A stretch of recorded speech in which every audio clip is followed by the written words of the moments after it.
نماز پڑھنے والے لوگ ہیں، روزہ رکھنے والے لوگ ہیں، اپنے ماں باپ کی عزت احترام کرنے والے لوگ ہیں، چھوٹے بڑے کا احترام کرنے والے لوگ ہیں، اور ایسے لوگوں سے یہ توقع نہیں کی جا سکتی کہ وہ کسی ریاست کی پراپرٹی کو نقصان پہنچائیں. اور یہ میں سمجھتا ہوں بہت اچھا اقدام ہے ہمارے لوگوں کا، اور ان چیزوں سے دور رہنا چاہیے. اچھا بھائی صاحب، آپ یہ بتائیں کہ ظاہری بات ہے سیاستدانوں کی اپنی مجبوریاں ہوتے ہیں، ان کے ایجنڈے ہوتے ہیں، اور اسی طرح اسٹیبلشمنٹ بھی ہیں مختلف، ان کے اپنی پسند ناپسند بھی ہوتی ہے. لیکن جوڈیشری کا متنازع ہونا، دونوں ادارے تو چلو جرنیلوں کی وجہ سے، سیاستدانوں کی وجہ سے کنٹروورشل ہوتے ہیں، تو کیا آپ سمجھتے ہیں کہ جو اتنے بڑے منصب پہ بیٹھے ہوتے ہیں ججز، ان کی بھی پسند ناپسند اور ان کا بھی ایسے فیصلے ہونے چاہیے کہ جو پوری دنیا میں ایک ایٹمی قوت ہے، پاکستان اسلامی دنیا کی ایک واحد ایٹمی قوت ہے، کیا یہ سپریم کورٹ کے فیصلے جو اس طرح ہو رہے ہیں اور جس طرح ججز نے اپنے آپ کو کنٹروورشل بنایا ہے، کیا یہ عدلیہ پر ایک بدنما داغ نہیں ہے؟ میں سمجھتا ہوں کہ یہ ہمارے پاکستان کے لیے اور ہمارے سپریم کورٹ کے لیے ایک بہت بڑا المیہ ہے کہ جس طرح سپریم کورٹ کے ججز میں تفریق ہوئی اور ان کے دو گروپس ہمارے سامنے بڑے واضح انداز سے نظر آئے، یہ بہت بڑا المیہ ہے. اور اس میں سمجھتا ہوں کہ ہمارے چیف جسٹس صاحب، ان کا اس میں بڑا اہم رول ہے، اس لیے کہ یہ سپریم کورٹ کی بے شمار ججمنٹس ہیں کہ جب کوئی معاملہ بھی ہائی کورٹ میں پینڈنگ ہو تو پھر سپریم کورٹ کو اختیار نہیں ہے اس معاملے میں مداخلت کرنے کا. اس پہ بہت ساری ججمنٹس ہیں سپریم کورٹ کی جو پہلے سپریم کورٹ خود دے چکی ہے کہ کوئی معاملہ اگر ہائی کورٹ میں پینڈنگ ہے تو اس میں سپریم کورٹ مداخلت نہیں کرے گی. یہ جو الیکشن کے حوالے سے، یہ کوئی بھی کسی کو اس پہ دوسری رائے نہیں ہے کہ ود ان 90 days الیکشن ہونا چاہیے، اس میں کوئی دوسری رائے نہیں ہے، اور آئین بھی یہی کہتا ہے. وہاں جو سپریم کورٹ میں اختلاف ہوا وہ اس بات سے ہوا کہ جو چیف صاحب نے 2 ججز کے کہنے پہ سو موٹو نوٹس لیا، اس پہ باقی ججز جو ان کے بردر ججز ہیں ان کو اعتراض تھا کہ آپ کو سو موٹو نوٹس نہیں لینا چاہیے، اس لیے کہ 2 ہائی کورٹس میں، کے پی کے ہائی کورٹ میں بھی میٹر پینڈنگ تھا اور لاہور ہائی کورٹ میں بھی میٹر پینڈنگ تھا. تو ایسی صورت میں جب سو موٹو نوٹس لیا گیا اور اس پہ فیصلہ ہوا تو پھر 4 ججز نے اس سے اختلاف کیا، اور 4 ججز نے کہا جی کہ یہ سو موٹو نوٹس نہیں لینا چاہیے، جبکہ چیف جسٹس صاحب اس پہ مضر تھے کہ نہیں جی ہم نے یہ کرنا ہے ہر صورت میں. تو وہاں ججز میں اختلاف ہوا، وہاں کنٹروورشل فیصلے بھی آئے. تو میں سمجھتا ہوں کہ یہ بہت بڑا علم ہے، اور اس میں جوڈیشری کو ایک اچھا کردار ادا کرنا چاہیے، سارے ججز کو، بردر ججز کو مل کے. دیکھیں ابھی جو ریسنٹلی جو سپریم کورٹ میں فیصلہ ہوا ہے، جہاں چیف صاحب بھی تھے اور اطہر من اللہ صاحب تھے اور ایک اور ان کے بردر جج تھے، تو انہوں نے فیصلہ کیا. میں نہیں سمجھتا ہوں کہ اس میں کسی کو کوئی اعتراض ہے. ٹھیک ہے، ہائی کورٹ کی پریمیسز سے ان کو، عمران خان صاحب کو اریسٹ کیا گیا، اور اگر سپریم کورٹ نے چھوڑا تو میں نہیں سمجھتا ہوں کہ اس میں کوئی ایسی بات ہے. لیکن اگر یہی کام وہ پہلے کر لیتے، بجائے سو موٹو نوٹس لینے کے، تھوڑا انتظار کر کے جب ہائی کورٹ سے کیس ڈیسائیڈ ہو کے سپریم کورٹ آتا، تو میں سمجھتا ہوں اگر فل کورٹ بیٹھتی تو فل کورٹ کے سارے ججز یہ فیصلہ کرتے ہیں کہ ود ان 90 days الیکشن ہونا چاہیے، اس پہ کوئی کنٹروورشل فیصلہ نہیں ہونا تھا. اچھا آپ یہ بتائیں کہ جس طرح سو موٹو کی آپ نے بات کی، اس سے پہلے جسٹس ثاقب نثار صاحب تھے، وہ بھی بہت زیادہ سو موٹو لیتے تھے. پھر بعد میں یہ ہوا کہ انہوں نے جس طرح لوگوں کے خدشات تھے، پھر جا کے زمان پارک میں وہ مشورہ بھی دیتے رہے، اور ٹکٹ کے لیے بھی انہوں نے سفارشیں، جو ان کی آڈیو لیک ہوئی. تو کیا آپ سمجھتے ہیں کہ اگر یہی کل عطا بندیال صاحب ہیں، یہ بھی کل اسی طرح زمان پارک میں جاتے ہیں، پی ٹی آئی کی باقاعدہ مہم کا حصہ بنتے ہیں، تو کیا یہ سارا کچھ عدلیہ کے اوپر بدنما داغ، یہ آپ کم از کم سینئر وکلا برادری یہ سوچ نہیں رہی کہ یہ عدلیہ کے لیے بدنامی کا باعث بن رہے ہیں یہ سارے کام؟ جس طرح آپ نے ثاقب نثار صاحب کے بارے میں پوچھا، بطور جج وہ بہت لائق جج تھے اور بہت قابل تھے، اور بہت ان کی اچھی ججمنٹس آئی ہیں. لیکن جب وہ پالیٹکس میں انوالو ہو گئے اور وہ ایک گروپ کو، ایک پارٹی کو لیڈ کرتے رہے، اور بڑے واضح ان کا ایک موقف تھا اور بڑے واضح ان کا ایک لائن تھی، یہ بڑا المیہ ہے. اسی طرح عمر عطا بندیال صاحب ہمارے چیف جسٹس ہیں. میں یہ سمجھتا ہوں کہ وہ جج نہیں ہے جو انصاف کے مطابق فیصلہ نہ کرے اور انصاف سے ہٹ کے کوئی بات کرے. میں اس کو جج نہیں مانتا. جج وہ ہے جو حق اور انصاف کی بات کرے، حق اور انصاف کے مطابق فیصلہ کرے. اگر وہ نون لیگ کا ہے، اگر وہ پی ڈی ایم کا ہے، اگر وہ پی ٹی آئی کا ہے تو اس کو اسی وقت استعفیٰ دے کے گھر جانا چاہیے اور پھر الیکشن لڑے اور سیاست کرے. جج کو اپنے، چونکہ میں آپ کو بتاؤں کہ یہ جو اس منصب پہ بیٹھنا، یہ اللہ کے آپ نائب ہوتے ہیں اور آپ جو فیصلہ کرتے ہیں، آپ انسان کی زندگی اور 302 کے کیسز آپ کے پاس جاتے ہیں، انسان کی زندگی اور موت کا فیصلہ کرتے ہیں. تو وہاں اگر کوئی جج دیکھے کہ میں پی ٹی آئی کا ہوں یا میں نون لیگ کا ہوں یا میں پیپلز پارٹی کا ہوں، تو میں سمجھتا ہوں وہ جج نہیں ہے، وہ ایک اس جوڈیشری کے اوپر ایک بدنما داغ ہے اور اس کو اسی وقت استعفیٰ دے کے گھر جانا چاہیے. وہ حقدار نہیں ہے کہ ہمارے ٹیکسز کے جو پیسے ہیں ان سے وہ تنخواہ لے، ان سے مراعات لے اور پھر وہ اپنی مرضی کے فیصلے کرے. وہ جج نہیں ہے. زبردست آپ نے بات کی. آپ یہ بتائیں کہ بہت سے ججز ہیں جو، کیا یہ وکلا جو سینئر وکلا ہیں کبھی یہ سوچتے نہیں، آپس میں ڈسکشن نہیں کرتے کہ کوئی پی ٹی آئی کے ونگ کے جو بارز ہیں ان سے وابستی رکھتے ہیں، کوئی پیپل پارٹی کے، کوئی رکھتے ہیں نون لیگ سے اور کوئی جماعت اسلامی سے، سارے وکلا مل کر کوئی ایسی تحریک چلائیں؟ یہ تو کم از کم کلیئر ہو گیا کہ جوڈیشری پہلے تو یہ تھا کہ اسٹیبلشمنٹ کے کہنے پہ ہی ان کے فیصلے ہوتے ہیں، اب اسٹیبلشمنٹ خاموش ہے تب بھی یہ متنازع فیصلے دے رہے ہیں. اس کا مطلب ہے کہ ساری برائی اور خامیاں جوڈیشری کے اندر ہیں. کیا آپ نہیں سمجھتے کہ ایک ایسی تحریک چلائی جائے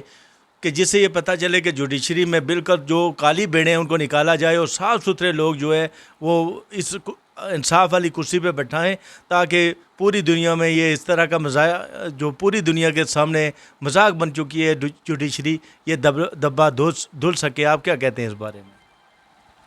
لیکن پہلا آپ کا سوال یہ تھا کہ کیا وکلا کوئی ایسا کردار ادا کر سکتے ہیں کہ جس میں وہ مل کے کوئی بات کریں. وہ آپ کو یاد ہوگا کہ افتخار چودھری صاحب جو چیف جسٹس تھے، ان کی ایک تحریک تھی، وہاں سارے وکلا متفق تھے اور ان کی ایک مشترکہ کاوشوں سے، چونکہ عدلیہ کی بحالی کا ایک معاملہ تھا اور وہ پورے ملک کا ایک معاملہ تھا اور اس میں سول سوسائٹی بھی آئی، ساری پولیٹیکل جماعتیں بھی آئیں، تو وہاں سارے لوگ اکٹھے تھے، مل کے کرتے تھے. اس وقت جو صورتحال ہے، چونکہ اپنے اپنے انٹرسٹ سب لوگوں کے انوالو ہیں، جو نون لیگ کے وکلا ہیں یا پیپلز پارٹی کے ہیں یا جے یو آئی کے ہیں، ان کے اپنا موقف ہے، جبکہ پی ٹی آئی کے وکلا کا اپنا موقف ہے. آپ دیکھیں کہ وہ جن چیزوں کو ہم سمجھتے ہیں، بحیثیت میں ایک نون لیگ کا ایک نمائندہ ہونے کی حیثیت سے میں اگر کوئی بات کروں، جن کو ہم غلط سمجھتے ہیں اس کو سارے کو وہ پی ٹی آئی کے نمائندے وہ درست کہتے ہیں، وہ سمجھتے ہیں کہ یہ ٹھیک ہے. اس لیے میں سمجھتا ہوں کہ سارے وکلا کا اس وقت کسی معاملے پہ متفق ہونا یہ مشکل ہی نہیں، مجھے ناممکن لگتا ہے. تو دوسرا جو آپ نے جوڈیشری کے حوالے سے بات کی، پھر وہ بات وہی ہے کہ جوڈیشری کو میں سمجھتا ہوں کہ ہر جج کو انصاف اور قانون کے مطابق فیصلہ کرنا چاہیے. کسی بھی پارٹی کے حق میں یا کسی کی پارٹی کا نمائندہ ہو کے اگر وہ فیصلہ کرے تو یہ بہت بڑا ظلم ہے اور زیادتی ہے. اچھا، نون لیگ نے نیب کی بہت سی انتقامی کارروائیاں بھی بھگتی، سزائیں بھگتی، جیلیں کاٹی. وہ تو آپ کتنے ہمارے جو سینئر سیاستدان ہیں جن کے آپ وکیل بھی رہے ہیں، آپ یہ بتائیں کہ نون لیگ نے مشکل وقت گزارنے کے باوجود بعد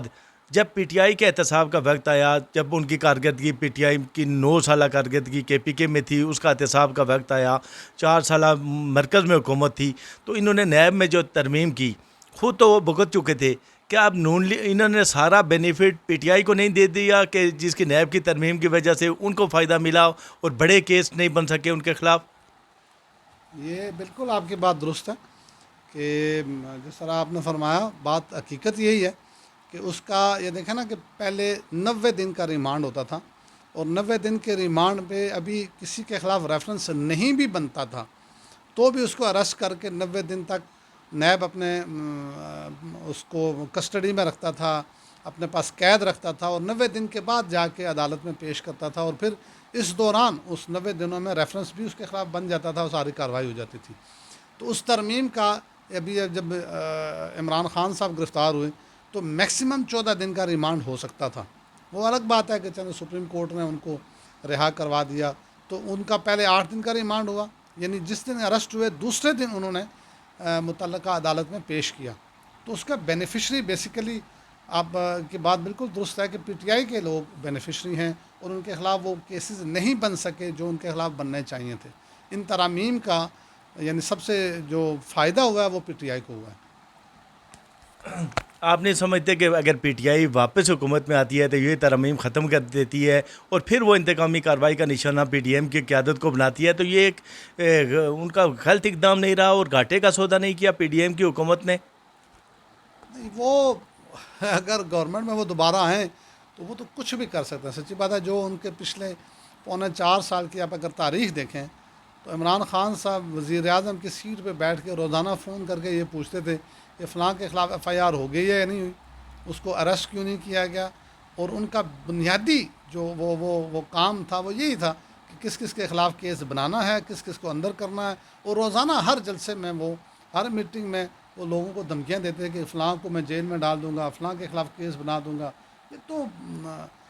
نہ صرف ضمانت زد عام پہ ہے بلکہ ہر بچے کو پتہ ہے کہ وہ 4.25 سال کیا کرتے رہے. اور اسی لیے آج میں سمجھتا ہوں کہ ملک ایک شدید بحرانی کیفیت کا شکار ہے.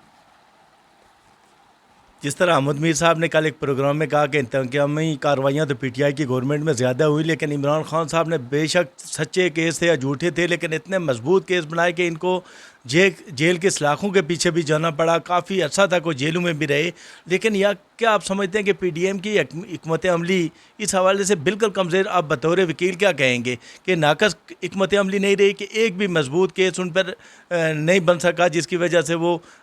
سزا بھگتیں یا وہ جیل میں جاتے؟ یہ بات کسی حد تک بالکل درست ہے کہ وہ اس وقت کیس ایک تو چونکہ نیب میں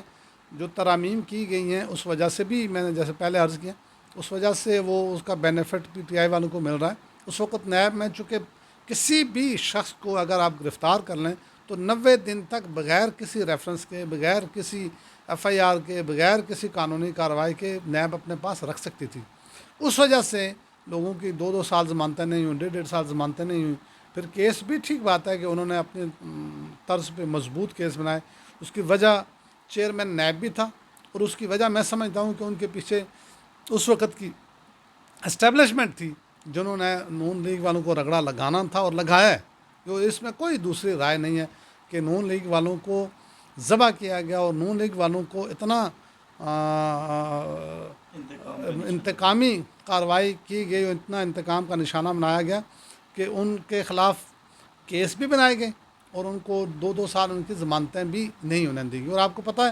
کہ بہت سارے ججز جب انہوں نے دیکھا کہ یہ ضمانت دینے لگے ہیں تو واٹس ایپ پہ اس جج کو ٹرانسفر کر کے دوسرا جج اپنی مرضی کا لگا کے ضمانت نہیں انہیں دی. اس کے برعکس عمران خان صاحب کے جتنے لوگ، پہلی تو بات یہ ہے کہ آپ کی بات جس طرح آپ نے فرمایا بالکل درست بات ہے کہ اس طرح انہوں نے مضبوط کیس نہیں بنائے. تو اگر آپ کے پاس کیس مضبوط نہیں ہے تو نہیں بنانا چاہیے. یہ حرکتیں مناسب نہیں ہیں کہ آپ کمزور کیس بنائیں اور کل اس کی آپ دیکھیں گے 2 4 5 دنوں کے اندر سب لوگوں کی ضمانتیں ہوئیں. تو اس قسم کے کیس بنانے کا فائدہ نہیں ہے. یا کیس اگر کوئی ہے تو مضبوط کیس بنائیں ورنہ نہ بنائیں. میرا ذاتی رائے یہ ہے. اچھا، آپ نے ظاہری بات ہے وکیل ہیں، آپ نے اپنے شعبے سے وابستہ جو آپ کا جوڈیشری سے بھی آپ نے سوال و جواب کیے. آپ یہ بتائیں کہ ظاہری بات ہے جو اہم تنصیبات پہ حملے ہوئے، کور کمانڈر آفس پر حملہ ہوا، جی ایچ کیو پر حملہ ہوا، جناح ہاؤس پہ حملہ ہوا، بہت سے کیا آپ سمجھتے ہیں؟ آپ نے تو بولا کہ یہ بالکل نہیں ہونا چاہیے تھا، پوری دنیا میں ایک تماشا بنا ہے. آپ نہیں سمجھتے کہ اس احتساب میں جس طرح آپ نے ججز کو کہا کہ ان کو بھی جواب دہ ہونا چاہیے، کیا ہمارے وہ جنرل باجوہ ہوں، فیض حمید ہوں، جنرل پاشا ہوں یا ظہیر الاسلام ہوں، ان کو بھی پوچھا جائے جی ان کے ان رویوں اور سیاست میں مداخلت کی وجہ سے یہ وقت نہیں آیا کہ لوگوں کے ذہن میں یہ تھا کہ یہ انہوں نے ایک اہم تنصیبات پر پوری دنیا، یعنی کہ ہمارے دشمن ملک خوش ہوئے، وہ جو ہماری پوری دنیا مل کر ہمارے ملک کی اہم فوج کو اس نشانہ نہیں بنا سکی تو ہمارے اپنی عوام نے بنایا. کیا اس کے ذمہ دار ہماری اسٹیبلشمنٹ کے وہ سیاسی جرنل بھی نہیں ہیں جن کی وجہ سے یہ سارا کچھ ہوا؟ یہ بالکل آپ نے بڑے اہم نقطے کی طرف نشاندہی کی ہے. میں سمجھتا ہوں کہ جیسے آپ نے خود بھی فرمایا کہ یہ ہر دور میں ہمارے جو چند جرنیلز، سارے نہیں ہیں، اگر 60 جرنیل ہیں نا تو اس میں 8 10 12 14 ایسے جرنیلز ہوتے ہیں جو سیاست میں انوالو ہوتے ہیں. باقی وہ جو اپنی پروفیشنل ذمہ داریاں سر انجام دیتے ہیں، اور اسی لیے یہ ملک قائم بھی ہے، اور اسی لیے الحمدللہ آج تک دشمن میلی آنکھ سے ہمارے ملک کی طرف نہیں دیکھ سکا۔ پھر جو اس ہمارے جو نیچے جو آپ کی فوج ہے، جو سپاہی ہے، جو جوان ہے، جو کیپٹن ہے، جو میجر ہے، جو کرنل ہے، ایون بریگیڈیئر ہے، میں سمجھتا ہوں کہ وہ اپنے ملک کے لیے جس طرح قربانیاں دے رہے ہیں اور قربانیاں دیتے رہے ہیں، اس کی کوئی مثال نہیں ملتی، اور ان کو جتنا بھی خراج تحسین پیش کیا جائے میں سمجھتا ہوں کم ہے، اس لیے کہ وہ لوگ بارڈر کے اوپر اپنی جانیں دے کے تو جانیں دیتے ہیں، تو آپ لوگ امن سے اپنے ملک میں بیٹھیں۔ چند جرنیل جو جس طرح آپ نے فرمایا کہ وہ سیاسی جرنیل تھے،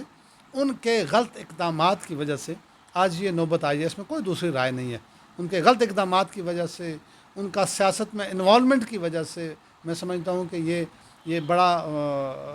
اس وقت جو صورتحال ہے یہ پیدا ہوئی ہے، یہ نہیں ہونا چاہیے۔ جتنے جرنیل ہیں ان کو اپنی پروفیشنل ذمہ داریاں ادا کرنی چاہیے اور سیاست سے دور رہنا چاہیے، اور جو پھر میں اس پروگرام کے توسط سے لوگوں سے ریکویسٹ کروں گا کہ اپنی فوج کو کبھی برا بھلا نہ کہیں، یہ فوج ہماری فوج ہے، یہ ہمارے بھائی وہاں بیٹھے ہوئے ہیں، ہمارے بیٹے بیٹھے ہوئے ہیں، ہمارے عزیز بیٹھے ہوئے ہیں، تو فوج کو کبھی برا نہ کہیں، اس لیے یہ فوج ہماری ہے، اس پاکستان کی فوج ہے، اور یہ پاکستان فوج سے ہے اور فوج پاکستان کے ساتھ۔ بہت زبردست آپ نے بات کی، یقین کریں میں نے کتنی عورتوں کو روتے ہوئے دیکھا، فوج کی یہ حالت دیکھی، اور ان کے صبر انہوں نے بہت زیادہ کیا کہ ان کو کس طرح ٹارچر کیا گیا، ان کی گاڑیوں کی چابیاں چھینی گئی، اور بہت سے جو ہمارے شہداء تھے ان کی تصویروں کو جس طرح توڑا گیا، اور جس طرح ہمارے جہازوں کو نقصان پہنچایا گیا، یہ بہت بڑا تکلیف دہ معاملات تھا۔ جس طرح سیاستدان اس ملک میں نہ ہوں تب بھی یہ ملک چل سکتا ہے، جوڈیشری نہ ہو تب بھی چل سکتا ہے، لیکن جب فوج ہماری نہ ہو تو آپ خود سمجھتے ہیں کہ کم از کم گھنٹوں میں بھی ہمارا ملک قائم و دائم نہیں رہ سکتا۔ فوج ہمارے ملک کی بقا کی ضامن ہے، اور ہمیں کبھی بھی ایسا نہیں کرنا چاہیے کہ چند سیاسی جرنیلوں کی وجہ سے پوری فوج کو اس کا نشانہ بنانا اور اپنے دشمنوں کو خوش کرنا، یہ تو بہت تکلیف دہ مرحلہ ہے۔ اچھا آپ یہ بتائیں کہ ظاہری بات ہے آپ کی ایک آواز ہے علاقے میں، ایک بہت بڑا ایک آپ کا سیاسی مقام بھی ہے، سردار مہتاب احمد خان، ظاہری بات ہے ہر شخص کو اپنی پارٹی کے اندر اختلاف رائے کا حق ہے، جب اس کے اندر کچھ لاوا پک رہا ہوتا ہے، کچھ زیادتیاں ہوتی ہیں تو اس کا اظہار بھی کرتا ہے۔ سردار مہتاب احمد خان صاحب نے ایک کے پی کے میں ایک نظریاتی گروپ بنایا ہے، اور جگہ جگہ وہ جلسے بھی کر رہے ہیں، اور اپنی پارٹی کے اندر رہ کر وہ اپنا احتجاج ریکارڈ کرا رہے ہیں۔ کیا آپ سمجھتے ہیں کہ عمر کے اس حصے میں احتجاج ان کا حق ہے، تحفظات دور کرنا پارٹی کی لیڈرشپ کا حق ہے، جس طرح انہوں نے قربانیاں دی؟ کیا آپ سمجھتے ہیں اگر مرکزی لیڈرشپ ان کے تحفظات دور کرتی ہے تو ان کو واپس اپنی پارٹی میں آنا چاہیے؟ آج کل تو پارٹیوں کے بغیر سیاست کرنا مشکل ہے، اور عمر کے اس حصے میں اور اتنے باعزت شخص کے لیے آپ کیا کہیں گے؟ جی آپ نے خود ہی فرما دیا کہ سردار مہتاب احمد خان کی نون لیگ کے لیے بڑی قربانیاں ہیں، 3 ساڑھے 3 سال وہ جیل میں رہے، اور جس وقت وہ جیل سے آئے واپس تو ان کی صحت کی یہ کیفیت تھی، سچی بات یہ ہے کہ وہ اگر بیٹھتے تھے تو اٹھ نہیں سکتے تھے، تو اٹھتے تھے تو بیٹھ نہیں سکتے تھے، تو یہ بڑی قربانیاں ہیں، اور پھر اپنی پارٹی کے لیے پارٹی کو منظم کرنے میں، اور کے پی کے میں پارٹی کا ہولڈ رکھنے میں، اور کے پی کے میں آپ نے دیکھا کہ 97 میں وہ وزیر اعلیٰ بنے، اور نون لیگ کی حکومت کے پی کے میں بنی، اور جو ہی 99 میں سردار صاحب کو ہٹایا گیا تو اس کے بعد آج تک نون لیگ کی گورنمنٹ کے پی کے میں نہیں بن سکی، اور میں سمجھتا ہوں کہ اس میں سردار مہتاب صاحب کی بڑی قربانیاں تھیں، بڑی ان کی محنت تھی، اور وہ دن رات اپنی پارٹی کے لیے، اپنے صوبے میں پارٹی کو منظم کرنے کے لیے ان کی بڑی کاوشیں ہیں۔ تو چند تحفظات یا چند ان کے اپنے سیاسی دوسرے حریف کی وجہ سے معاملات خراب ہوئے، میں سمجھتا ہوں کہ یہ ہماری جو مرکزی لیڈرشپ ہے، میاں شہباز شریف صاحب اور میاں نواز شریف صاحب کو یہ فوری نوٹس لے کے ان کو اس معاملے کو حل کرنا چاہیے تھا۔ ان کی طرف سے میں سمجھتا ہوں یہ ڈیلے ہونے کی وجہ سے معاملات زیادہ خراب ہو گئے۔ دوسری بات آپ نے کی کہ انہوں نے جو آواز اٹھائی، ابھی بھی وہ نون لیگ میں ہیں،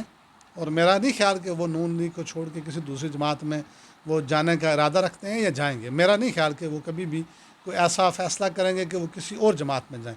وہ رہیں گے تو وہ صرف نون لیگ میں رہیں گے۔ تو پارٹی کے اندر رہ کے اگر کوئی آپ کو اختلاف ہے یا کوئی نظریات کے خلاف آپ بات کرتے ہیں، آپ یہ دیکھیں کہ شاہد خاقان عباسی صاحب بھی پارٹی میں ہیں، اور پارٹی کی چند پالیسیوں پہ انہوں نے پورا آبجیکشن بھی کیا ہے اور اس کو تنقید بھی کیا ہے. اسی طرح مفتاح اسماعیل ہیں, انہوں نے بھی پارٹی میں رہتے ہوئے پارٹی کے مختلف پالیسیوں پہ انہوں نے اعتراض کیا ہے. تو اسی طرح سردار صاحب بھی پارٹی کے اندر رہتے ہوئے وہ پارٹی کے اگر مختلف پالیسیوں جس کی حد تک وہ سمجھتے ہیں کہ ٹھیک نہیں ہے, انہوں نے آبجیکشن کیا ہے یا تنقید کی ہے, تو اس میں کوئی حرج نہیں ہے. اور یہ جمہوریت اسی کا نام ہے, اور جمہوریت کی یہی خوبصورتی ہے کہ آپ پارٹی میں رہ کے اپنی پارٹی کے جہاں خرابی ہے, خامی ہے, وہاں اس کی اصلاح کے لیے آپ اس پہ تنقید کریں. تو کسی دوسری پارٹی میں جانے کا میں سوچ بھی نہیں سکتا کہ سردار صاحب کوئی ایسا فیصلہ کریں کہ وہ کل پی ٹی آئی میں چلے جائیں یا پیپلز پارٹی, یہ ایسا فیصلہ سردار صاحب سے نہ توقع ہے اور نہ وہ کریں گے. اچھا, مرتضیٰ جاوید عباسی صاحب اور ان کے اختلافات تو ہر زبان پہ ہیں, سب کو پتہ ہے. بہت سے لوگ ہیں سردار مہتاب احمد خان کی رسپیکٹ کرتے ہوئے وہ مرتضیٰ جاوید عباسی کے کیمپ میں نہیں گئے, جن میں آپ بھی شامل ہیں. کیا آپ سمجھتے ہیں کہ باقی لوگوں کو جس طرح سردار فرید صاحب ہیں اور سردار مہتاب صاحب ہیں, یہ ایک پیج پہ ہوں گے تو دونوں فائدے میں رہیں گے اور مضبوط ہو کر الیکشن میں حصہ لیں گے, اور اپنے علاقے کے لیے دونوں خاندانوں کی ایک بے پناہ خدمات بھی ہیں اور آپس میں ان کی اتنی رشتہ داریاں ہیں کہ ان کا ایک دوسرے سے جدا ہونا مشکل ہے. تو آپ سمجھتے ہیں, آپ ذمہ دار شخصیت ہیں, کیا ان کو ایک پیج پہ ہونا چاہیے یا نہیں ہونا چاہیے؟ جس طرح آپ نے پوچھا کہ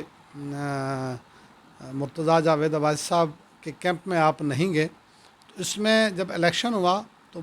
مختلف لوگوں کی طرف سے مختلف حوالوں سے مرتضیٰ جاوید عباسی صاحب سے آفرز آئیں کہ آپ ہمارے ساتھ شامل ہوں, ہمارے ساتھ ملیں اور ہم مل کے چلیں. تو چونکہ سردار مہتاب احمد خان صاحب جب وزیر اعلیٰ تھے تو ہم ان کے ساتھ تھے, جب فیڈرل منسٹر تھے تو ہم ان کے ساتھ تھے, جب صوبائی منسٹر تھے تو ہم ان کے ساتھ تھے, جب سینیٹر تھے تو ہم ان کے ساتھ تھے. آج اگر ان کے پاس کوئی عہدہ نہیں ہے, وہ ایم این اے نہیں ہے یا ایم پی اے نہیں ہے, تو ہم چھوڑ کے دوسری گاڑی پہ سوار ہو جائیں, تو میں سمجھتا ہوں کہ یہ بڑی زیادتی کی بات ہوتی ہے. اس لیے کہ یہ اقتدار آنے جانے چیز ہے. تعلق جو ہے انسان کا وہ انسان کے ساتھ ہوتا ہے, اور ہماری ان کے ساتھ سیاسی وابستگی اس حوالے سے ہے کہ ہم ان کو اپنا سیاسی مرشد مانتے ہیں. اس کی ریزن یہ ہے کہ علاقے میں جتنا کام سردار مہتاب احمد خان نے کروایا, تاریخ میں اس کی کوئی مثال نہیں ملتی,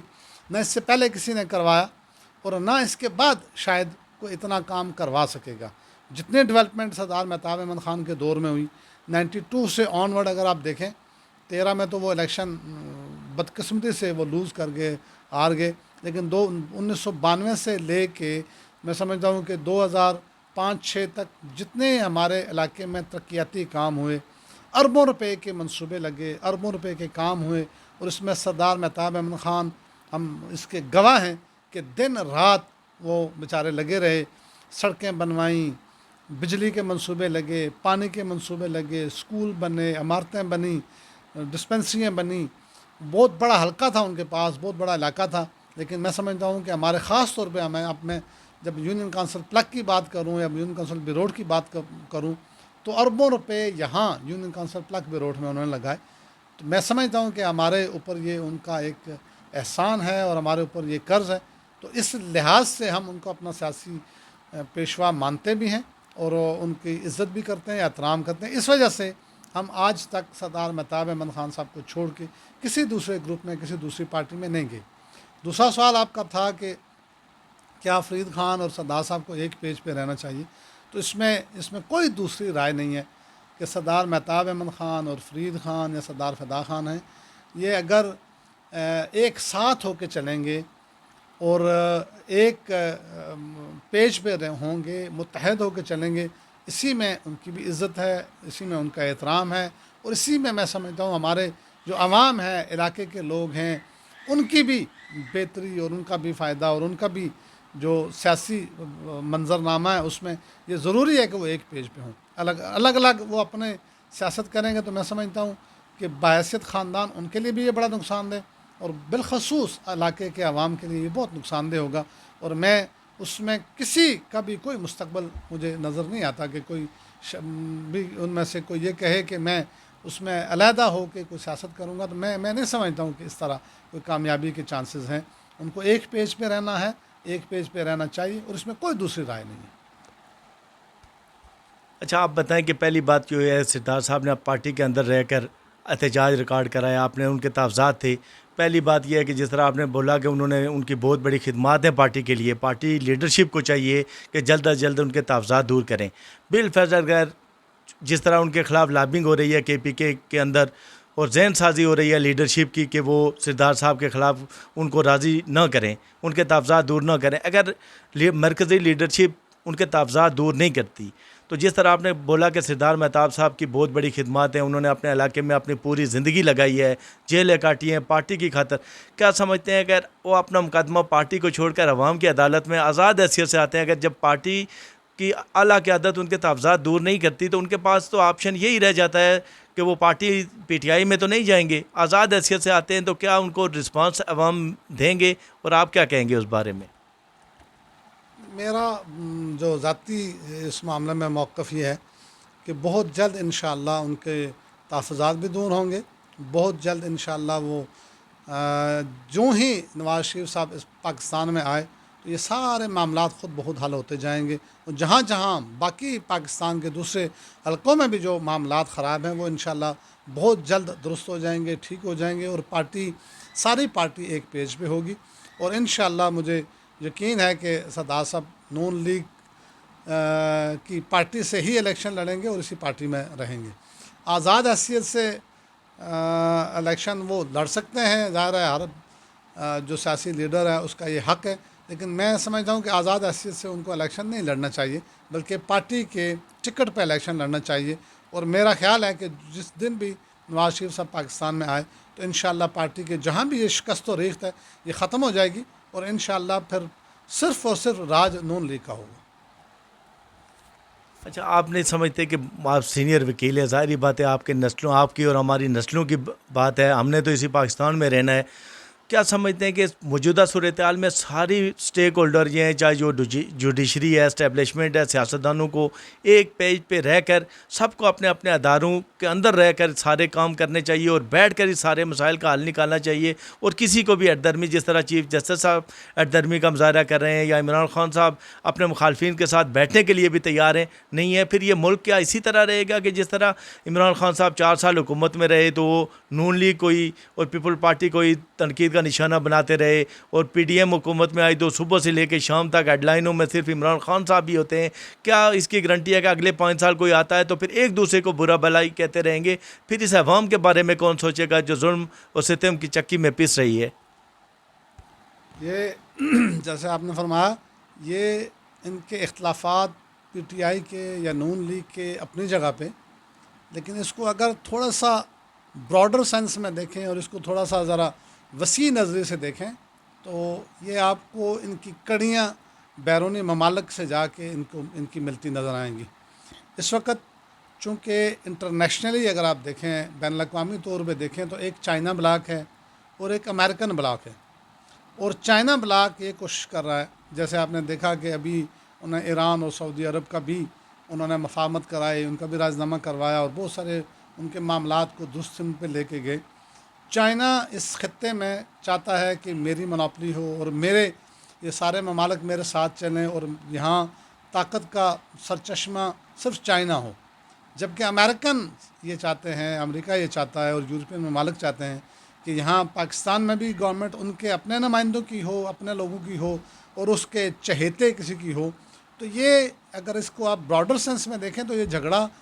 خالی PTI نون لیگ یا PDM کا نہیں ہے، بلکہ یہ چائنا بلاک اور امریکن بلاک کا ہے.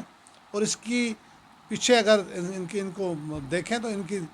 جو معاملات ہیں اور ان کی جڑیں سیدھی امریکہ میں جاتی ہیں، اور وہاں سے یہ پلان بنتے ہیں، وہاں سے یہ سلسلے بنتے ہیں یا چائنا سے بنتے ہیں. چائنا اپنی منوپلی چاہتا ہے، امریکہ اپنی منوپلی چاہتا ہے. تو ان دو بلاکس کے اس جھگڑے میں پاکستان میں سمجھتا ہوں پس رہا ہے، اور پاکستان کو بہت نقصان ہو رہا ہے، ہمارا ملک تباہ ہو رہا ہے. تو اس میں تھوڑی ہماری سیاسی جماعتوں کو بھی اور عوام کو خاص طور پہ تھوڑا سا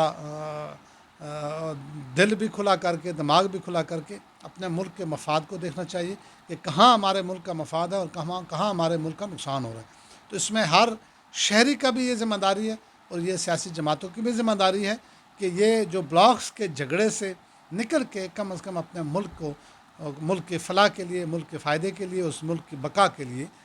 لڑنا چاہیے.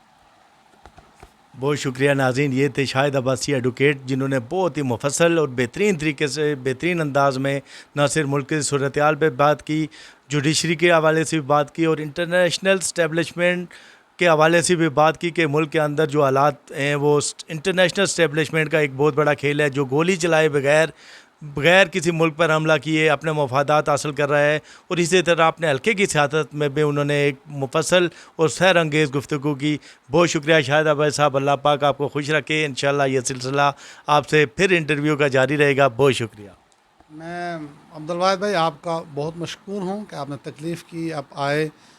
اس موضوع پہ گفتگو ہوئی، بحث ہوئی، اور آپ کی عوام کی آواز جو آپ نے چینل کھولا ہے، میں اس کی ترقی کے لیے بھی اور اس کی دن دگنی رات چگنی ترقی کے لیے دعا گو ہوں۔ اللہ تعالیٰ آپ کو بھی اپنی عافیت میں رکھے اور آپ کے اس چینل کو اللہ کامیاب کرے۔ بہت شکریہ عبدالواحد۔